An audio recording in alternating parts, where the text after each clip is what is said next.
recognize the political nature of genocide, the political nature of its perpetration, the political nature of a justice system born out of political negotiations, and especially with its usage, not just in terms of international law and when genocide is charged, but just the use of the term genocide is typically a political statement. And so all of those things are really important to consider.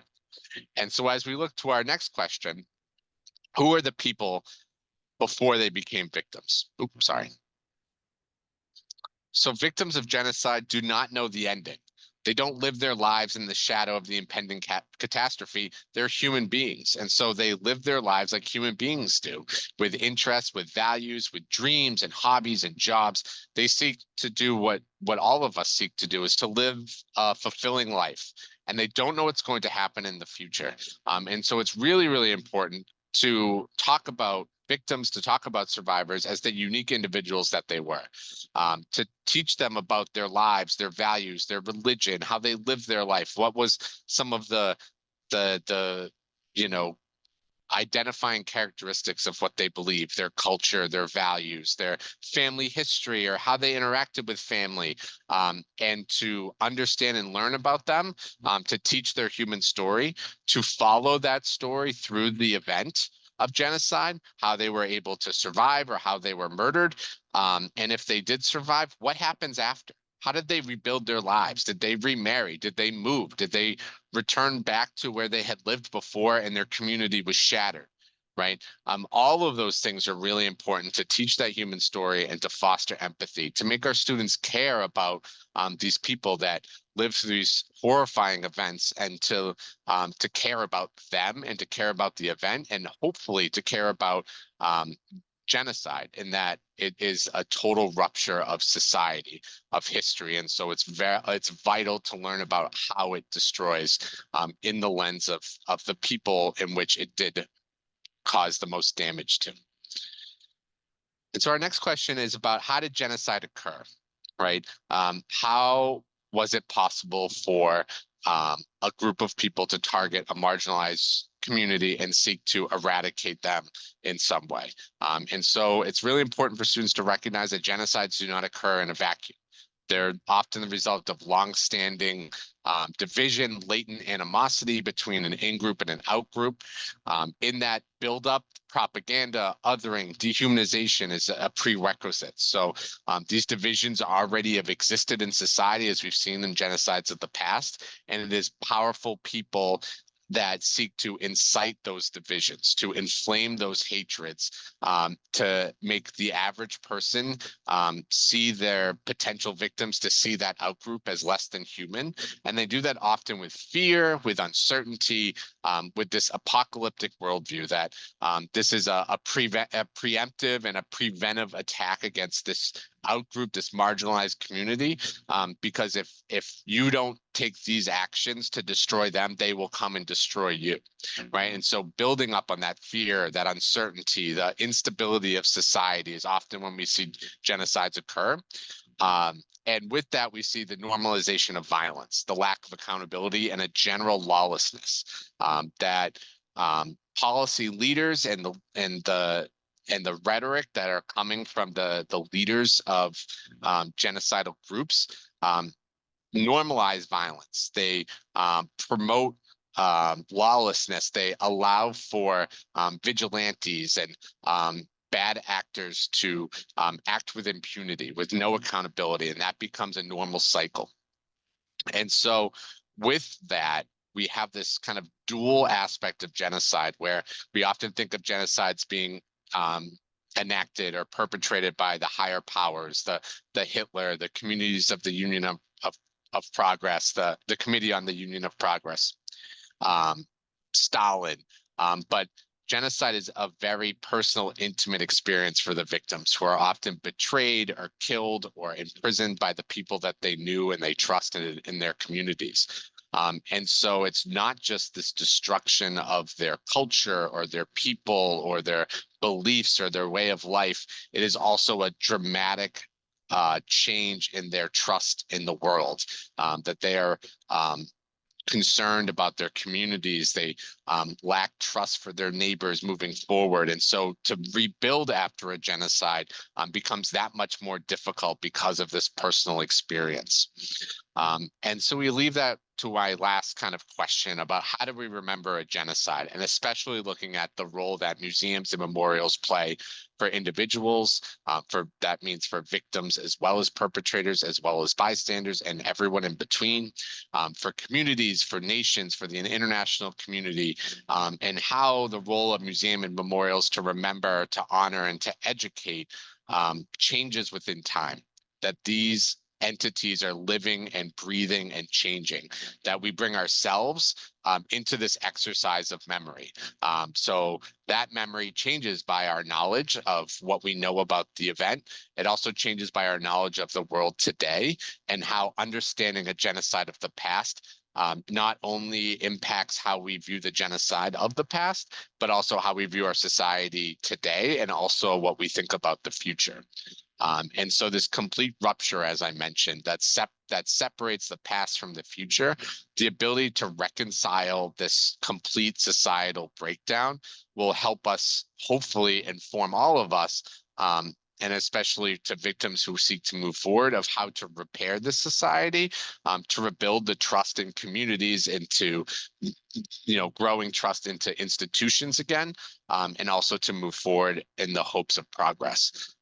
And so this living, breathing, changing aspect is also why history is a living, breathing, changing discipline, because history changes not what happened, but how we understand it, what lessons we draw from it, and what we can do to better the future with it. And with that, I want to end with a story to kind of showcase what I mean about memorials, especially being living, breathing entities, and that memorials tell you not just about the event of the past, but about the community that came together to create a memorial, and also that community continues to grow and build, and that community changes. And so I want to leave you with this very powerful memorial of Katyn. This is in Jersey City.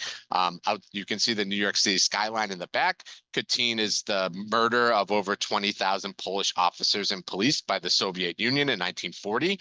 And many Poles escaped from Poland, or during communism, but also after communism, settled in Jersey City, became Americans. They would come to the riverfront, a beautiful place to walk and to eat and have lunch. And they came together and they wanted to honor a really important part of their history. And so they built this memorial to Katyn, even though with the New York City skyline in the back. And one of the really amazing things about this changing memorial is that the plaque on the bottom that you can't quite see is a memorial to the victims of 9/11. And so we have this really powerful statement about how memorials change by these Poles who came to remember Katyn, but became Americans and wanted to remember 9/11 as well. And so thank you very much, Jesse Tannetta with Echoes and Reflections, and we will lead it to the next one. Thank you so much. Thank you for your perfect timing, Jesse.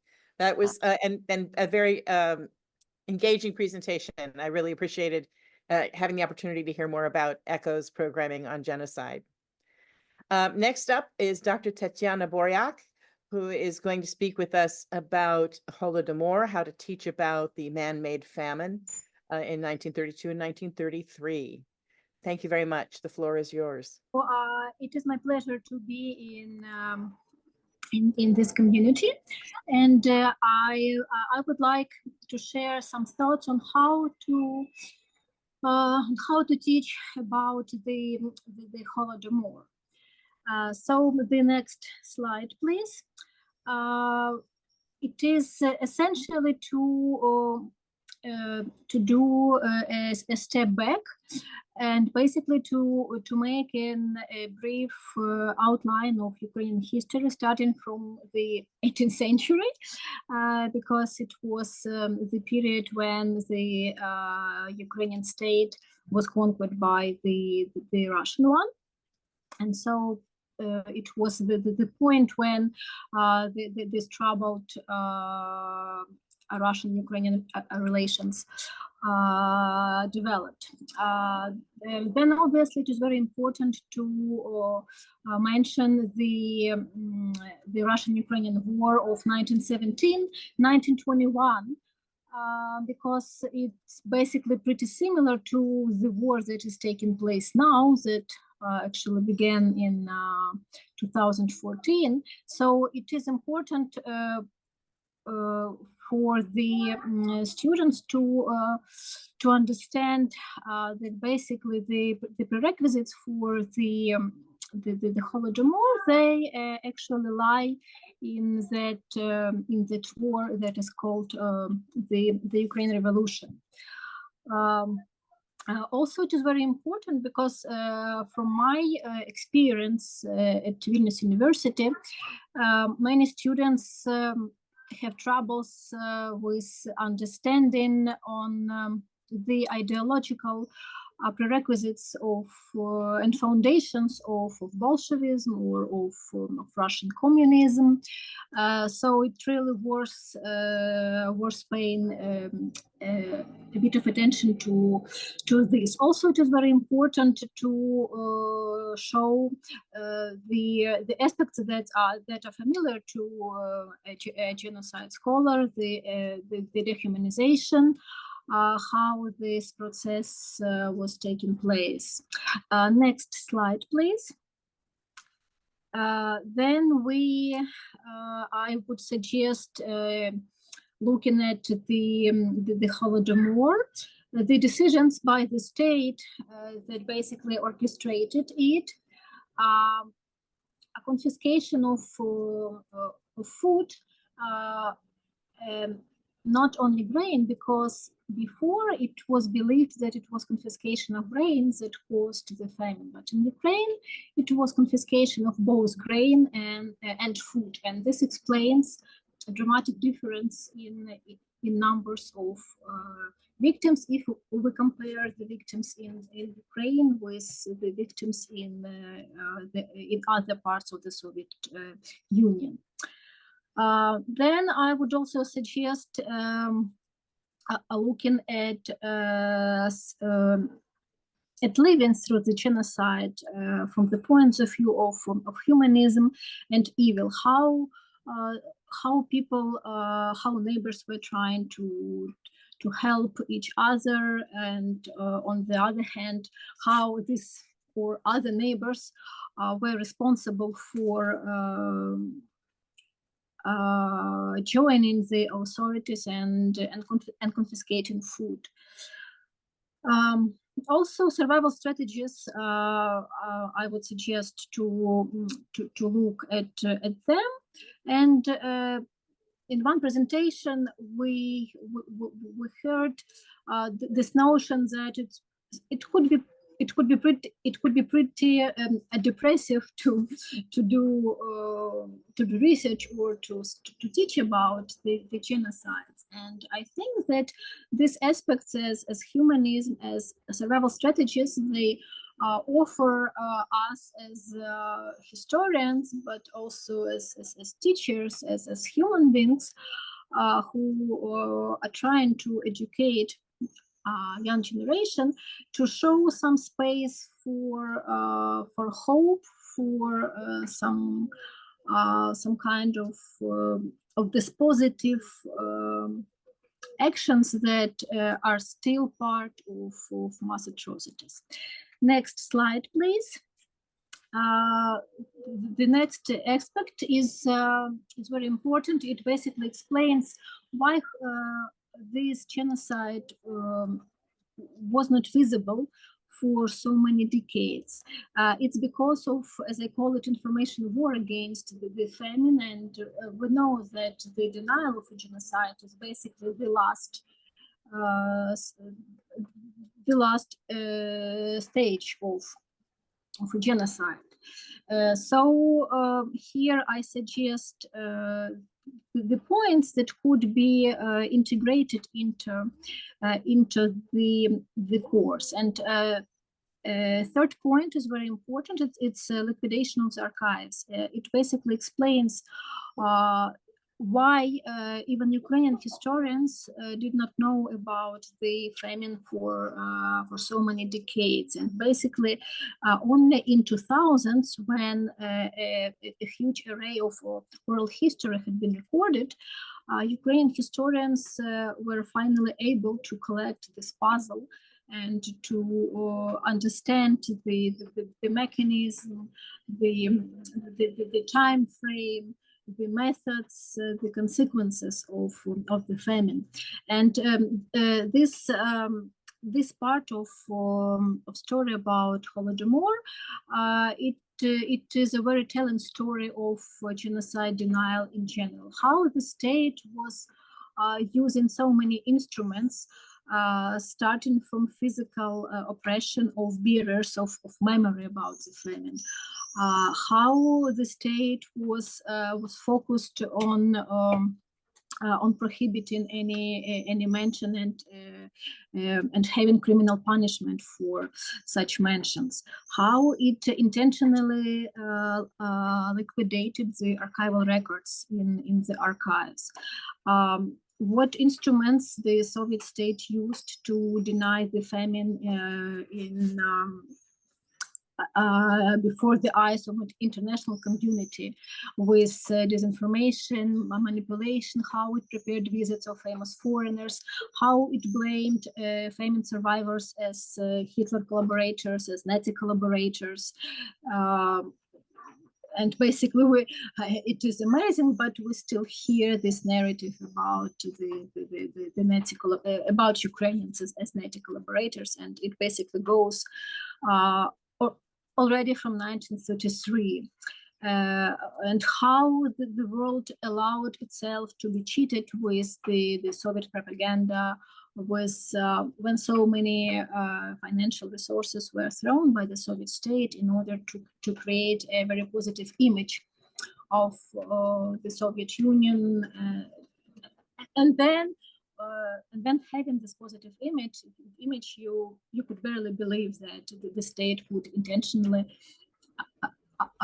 murder so many million of people. Next slide, please. Then I suggest looking at Holodomor as part of trauma studies. And this aspect is pretty obvious from oral history of the famine and from memoirs.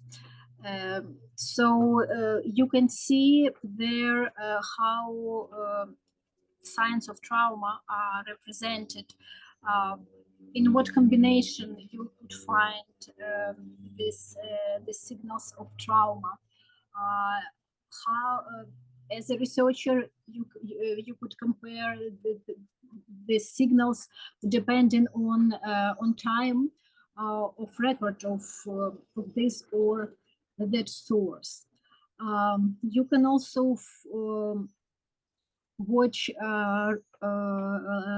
liquidation of traditional way of life.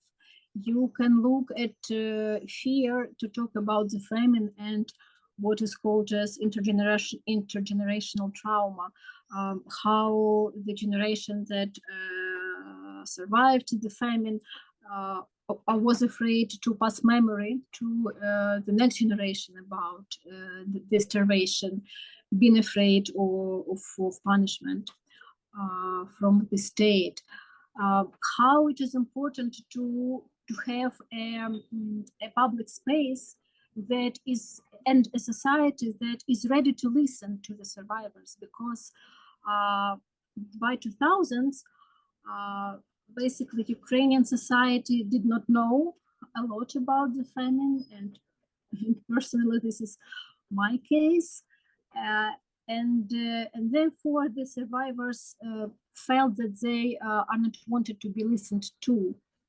And then since 2000s, this attitude, this readiness to listen, finally was created by the Ukrainian state, by the Ukrainian intellectuals, Ukrainian historians, Ukrainian journalists, Ukrainian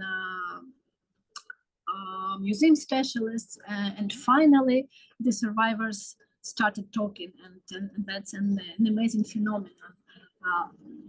How you can mute memory about the famine, and at the same time how you can push forward this recalling of genocide. Next slide, please.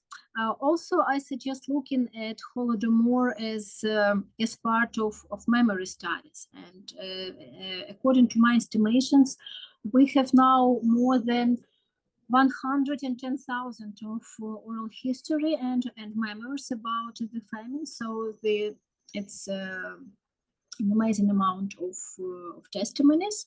The generation basically of the eyewitnesses has already passed away almost.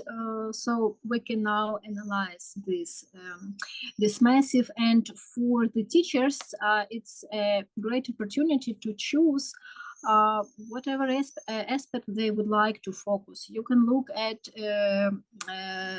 difference between male, female, and children memories, how an adult or a kid is recalling. You can analyze sources of personal origin, because now we have discovered a lot of diaries, a lot of poems, a lot of letters. We have oral history projects since 1945 that were written in the foreign countries. So they are in English, and they are available for Western researchers. You can also look at development of commemorative politics and initiatives in Ukraine. And amazingly enough, that already during the famine in 1933, the peasants in several regions, in one region, in several villages, they were trying to commemorate the victims. This is something that really impressed me. Then during the Nazi occupation, peasants were also trying to commemorate the victims. And finally, how Holodomor entered Ukrainian identity, and how memory about the famine basically returned back and was transformed from an individual memory into a collective one. And the last slide, please. Here you can see a brief list of the resources that are available in English, just obviously a little part of these resources. There is an institution, Holodomor Research Education Consortium in Canada, and it's now working on its web page, but still it offers a great deal of the resources and sources of primary origin.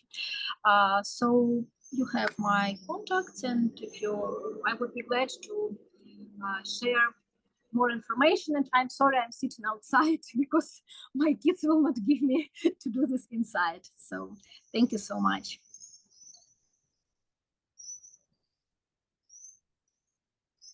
And thank you, Tatiana.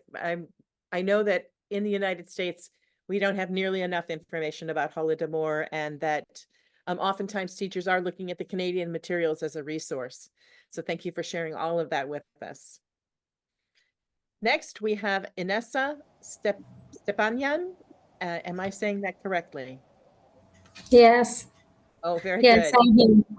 Very good. And it's lovely to meet you, and I look forward to hearing you speak on the topic of the Armenian genocide, particularly focused on individual stories and testimonies. The floor is yours. So I want to tell that it's nice to meet you all, and I want to thank you for creating an opportunity to participate in this conference. Thank you so much. And I'll start. In my today's report, I will present usefulness and the evolution of the educational programs of the Armenian Genocide Museum Institute as the main center engaged in genocide research, which attaches great importance to genocide education. Teaching about genocides, crimes against humanity, and human rights violations has always been a difficult task to overcome, both individually and spiritually. So the topic of genocide isn't studied as a separate subject, but in the context of Armenian history of Armenia in Armenian schools. I think that this is due to the fact that our society knows about genocide from a young age, and it is never a subject of denial or discussion among Armenians. However, taking into the consideration the interest of teachers and students in the topic of genocide, we initiated and created a program for including the topic of genocide as a separate subject in schools. The subject went through the trial period quite successfully, so we are working on developing it. Till now, the school children pass the theme of the Armenian genocide in the schools within the framework of the Armenian history subject, or a number of other subjects are related to the topic of genocide, for example, literature, church history, or geography. But our work is aimed for teaching the topic of genocide as a separate subject. The Genocide Museum Institute is an important and main center for searching the topic of genocide. And about 10 years, the Armenian Genocide Museum Institute launched educational programs which are intended for secondary and high school students, and also for teachers. Our educational programs are implemented in two main directions. First, school programs for students, and trainings for teachers. So you can see here some pictures. The aim of the educational program for students teaching the Armenian genocide is to introduce the history of the Armenian genocide to school children with a non-traditional methodology, to make them familiarize with the historical heritage of Western Armenia and the heroic experience of the Armenian people. The school program for students consists of classroom visits to the Museum Institute, during which students listen to various thematic lectures, have discussions with researchers, and also get acquainted with the museum's exhibition. And the educational program teaching the Armenian genocide also contributes to the development of critical and analytical thinking of students. And one of the best ways to convey the subject of the genocide to students is through the testimonies of survivors, as well as the stories of the things that belonged to the survivors. An individual destiny is built around one object, and history is built around it. Here is one example. Today, I will give you such an example, and please look at this picture. Seeing this, the students have some questions. For example, what is this? Who does it belong to? Where did you get it? What are these? And the main question, where are the owners of these dolls now? So it is through these answers that we begin to tell the story of the survivor. We tell students why this person had such a fate, what events happened, and we know that these are handmade dolls made by Armenian orphans in the orphanages of Alexandropol. During the Armenian genocide, thousands of Armenian children became orphans, losing their parents and relatives during migration. Some of them were adopted, and most of them found shelter in orphanages. The story about the dolls is one of the many stories we encounter when studying the genocide. And I would also like to introduce the educational program that we implement for history teachers. It's about the annual summer school. The aim of the program, how to teach the topic of genocide, is to retrain teachers to use current methods of teaching the history of the Armenian genocide and deepen their knowledge on various aspects of it, taking into consideration the psychological peculiarities of the topic and current developments in genocide studies. During the training program, teachers not only gain more knowledge about various aspects of the genocide, but also organize practical sessions and roundtables. Invited experts offer methods and new tools for teaching the topic. So during this program, we present individual stories of eyewitness survivors, their personal destinies and trials. By this way, we show how a teacher can lead a lesson through memoirs, testimonies, or build the history of genocide around a small thing, turning a small story into a big story. There are a lot of stories in the sources of the study of the Armenian genocide in both oral histories and published memoirs. Despite the availability of a large amount of material, these stories are largely unknown. So it is for this purpose that the AGMI initiated the printing of the memoirs of survivors stored in our archives. Since 2020, the Genocide Museum Institute has published 14 volumes of memoirs, which are largely included in our educational programs. In my today's presentation, I have included a survivor story to show you how we teach genocide topic through memoirs or testimonies. The survivor wrote this memoir in 1932 when he was 26 years old, and his memories and feelings were still very fresh.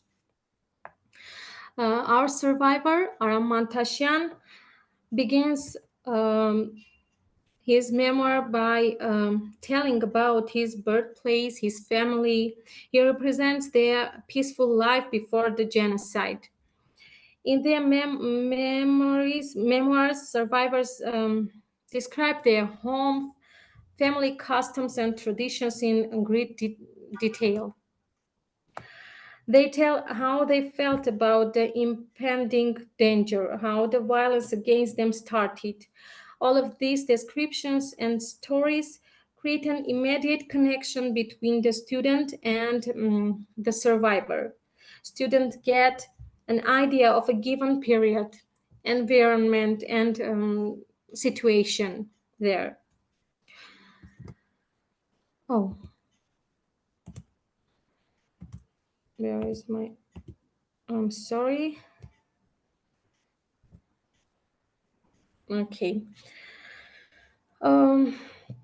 Like most survivors, Aram also talks about the First World War, the mobilization of Armenian men, and the declaration of jihad. Aram Mantasyan describes the situation of the village, how the Turkish thugs entered the village and forced them to leave the village with threats and violence. Then he shows the deportation process. He describes how they and the Armenian population of nearby villages were rounded up and driven out of the village in caravans. What kind of persecution did they face on their way to deportation? In the memoirs, we find many examples of labeling and insults, which fully shows the attitude towards the Armenian people. Aram also tells how Kurdish bandits forced him to renounce Christianity to save his life.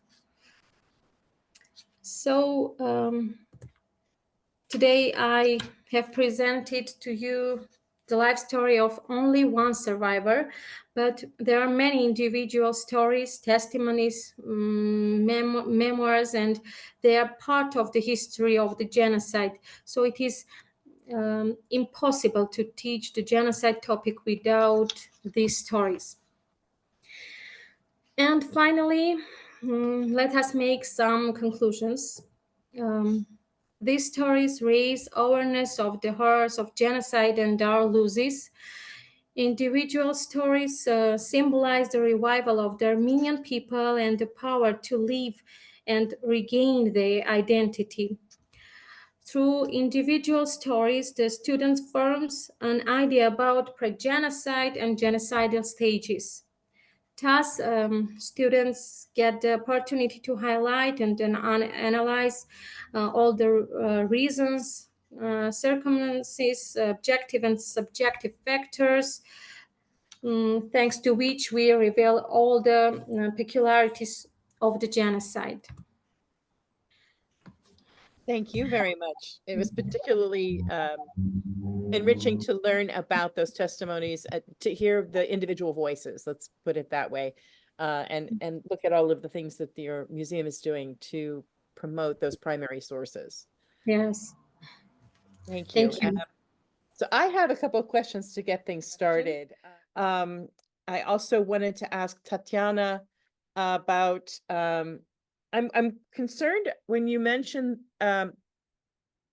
I'm concerned on behalf of the Ukrainian identity, the preservation of memory, as we're watching the current events unfold. And I'm wondering if you can speak a little bit about how this is all going under the current invasion by Russia. You mean memory about the famine during the current war, or? Yes, I'm concerned about what impact the current war might have, or does it impact it? Does it make it more important in the culture? Is it at risk because of propaganda? Can you speak a little bit about that? Yes, actually, I wrote an article on memory about the famine during the war, and it's really amazing how, starting from 2014, especially Ukrainian soldiers, they began to write, in social media that their family stories about the famine, because before 2014 and especially before 2022, Holodomor was a kind of a paragraph from a textbook, a history textbook. As a teenager, who studied in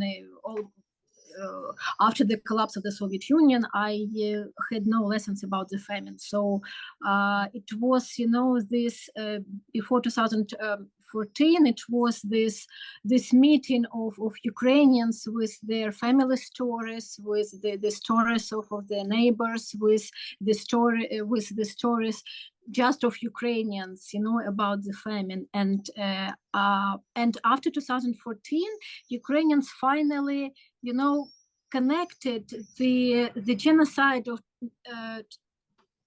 that took place 90 years ago with the Russian imperialism, with this notion of Ukrainians being as spoiled Russians, spoiled with Ukrainian language and literature.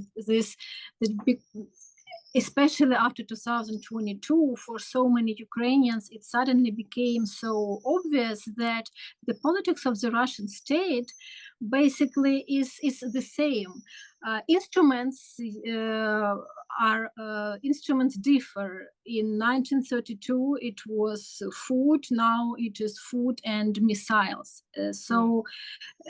Now there are a lot of research on the war, still on the famine. I defended my dissertation in May on oral history of the famine and its potential. Amazingly enough, that oral histories that are written in the occupied regions that were occupied by Russians, and some pretty old people, they compare occupation now, current occupations that took place in their life during this war with the famine or with the Second World War. And they say that, you know, we knew what to expect from the Germans, but they actually were not, you know, as horrible as the Russians were. Like, they shared candies with us while, you know, Russians thrown bombs in the ceilings and you know. So yes, this war, it's especially for historians, you know, and for myself as well, it's a big push to rethinking of our history, our past, our history writing, history of our neighbor who is now making the war, history of the Russian state, history of the Soviet period, history of Russian imperialism, of this notion of colonialism that is being imposed over Ukrainian studies, and that Ukrainian historians are struggling to show, you know, the normality of our history. And we are, you know, screaming through all possible like platforms that please get rid of the Russian optics. As soon as you get rid of the Russian optics, you will see just a normal history of a normal state that was just occupied in 1921 with 1 million Russian army. And 90 years later, well, basically not 90, but 100 years later, the Russians came again, and probably they would be able to collect again 1 million army to solve finally the Ukrainian question. So the Holodomor, it did not appear, you know, just accidentally somehow with poor weather, etc., etc. It was, if you look at the logic of the decision making of the Russian state contemporary and of the Soviet state, you will see this logic. And this is, it's there. It's pretty obvious for us, and I do hope that it might become more obvious for students and teachers. Well, and very briefly, I just want to say, I hope that to Dr. Noor, I see your question in the chat, and I think that you just answered it in that response, Tatiana. And I will add that I had the opportunity to be in Lutenka in 2009, which I understand was one of the blackboard villages. And the students there, the students there actually had prepared a PowerPoint because they knew that I was going to speak about genocide education and Holocaust education, and they did a beautiful job of preparing an entire PowerPoint presentation on the importance of remembering Holodomor, and I had not known about it without those students. So I'm just so you have an example that there were students talking about it as early as that. And thank you very much for your response. Jesse, I'm going to come back to you because I know you've answered this question in the Q&A already in writing, but I know that everybody else might like to hear your response. So has ECHOS considered adding an additional unit or section after memory to address action or student agency? For example, how can we prevent genocide, or some way that engages students in response to genocide? So go ahead and take that away. Yes, thank you so much. I think that in our unit, it ends with a real reflection about and you just said it, and Tatiana just said it too, about, you know, the genocides and these, you know, actions of mass atrocity don't happen out of a vacuum, and they don't happen without longstanding animosities, hatreds, latent hatreds, divisions within society that get inflamed. And so our hope at the end of our unit, we have a good reflection of thinking about those divisions and how they exist, and recognizing, I hope, and I think I brought forward about, these actions of genocide are very frequently done by their neighbors, their friends, the people that they knew and lived with and sought in their community. And so that is also how the best way to prevent genocide is to get involved in your community, to build those bridges and connect with other people who are not like you. And I would also say that in another section of our lesson plans in our Green Glass Unit on Contemporary Anti-Semitism, that the end is the last part of that is about combating anti-Semitism and hatred, and I think can also fit this prevention of genocide as a group action project that really challenges students to do something in their community. And I always like to think of this as the local and the global, right? Students want to change the world, but they need help. And I think that, we've had some studies show that students want this. They want to change their community. They want to be involved. They want to be activists, but they're nervous or they're worried about all of the societal pressures that comes with. And also sometimes they just don't know where to start. And so I think we have a great resource that empowers teachers to lead their students to do something in their local community. That's, presenting on a school agenda or making a project or starting, bringing parents in or talking to your local school board, something that feels small and local, that can be that first step to making big change. Wonderful. Thank you. A quick reminder, someone had their hand up. If you would please put your question into the Q&A box, then we can see it. Inessa, you had mentioned, I believe that there are some English language materials. I'm wondering, can you tell us more about how we can access those, or is there training available in English from your institution? English materials? Mm-hmm.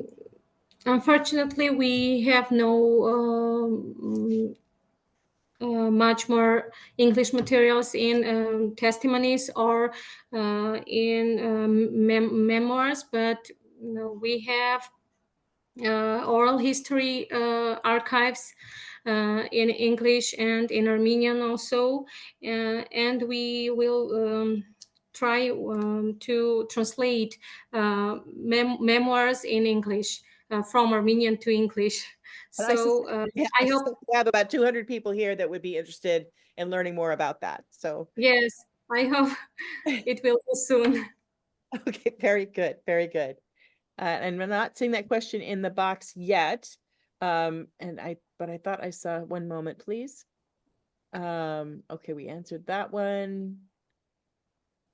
And yeah, Tatiana, I'm going to come back to one element of the question that Dr. Noor was asking, and that goes to, and actually this also could go to you, Inessa. And that is, confronting denial. As Jesse had pointed out earlier, you both are discussing atrocities that American students and teachers particularly don't have a great deal of information about. And in both cases, there's a large element of the denial of these events that contributes to the lack of knowledge. So Tatiana, if we can start with you just to speak a little bit about denial in writ large, or perhaps what you're confronting even today in denial of the Holodomor as an event, whether or not we determine that it's a genocide. Mm-hmm.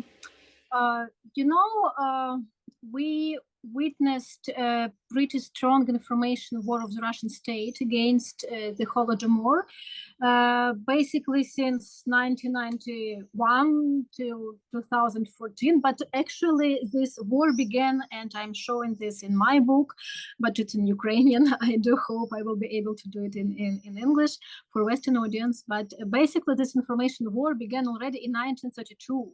Even before the famine, when Stalin was pretty annoyed and angry with this Western journalists, who are sneaking and writing about starving peasants. And then it was basically his first step in this information war. Then, and this is why basically many Western intellectuals did not believe the famine because of this image of the Russian state that won, that had created this great industry. Then came the Second World War, when basically the same totalitarian regime as Nazism, but just one totalitarianism combated another totalitarianism. We had Nuremberg, but we did not have nothing similar that would condemn the Soviet crimes. Yes. So then it continued this war, this discrimination of Holodomor survivors, saying that they all were collaborators with the Nazis, and since the whole territory of Ukraine was occupied by the Nazis, so every Ukrainian could be called a collaborator just because he or she lived in occupied territory.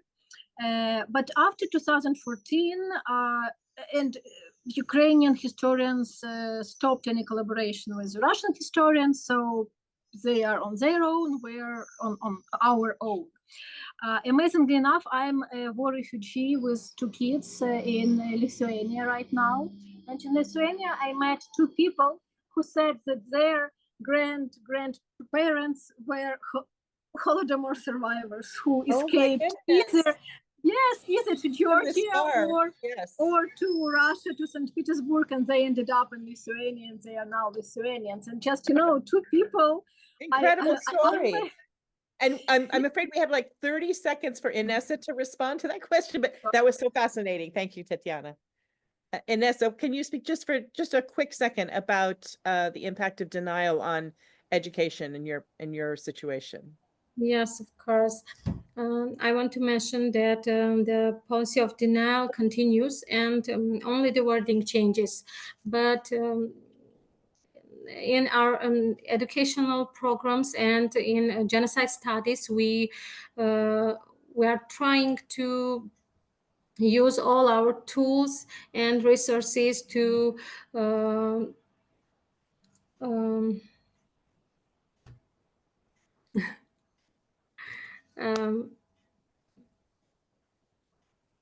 I can't. So hard to do this in a second language. Are you looking like to confront the denial? Is that, or to address it? Yes. Yes. Okay. Thank you so much. We are at time. In fact, we're just 30 seconds over. So I appreciate all of you giving us such in-depth answers to the questions, and of course for your outstanding presentations.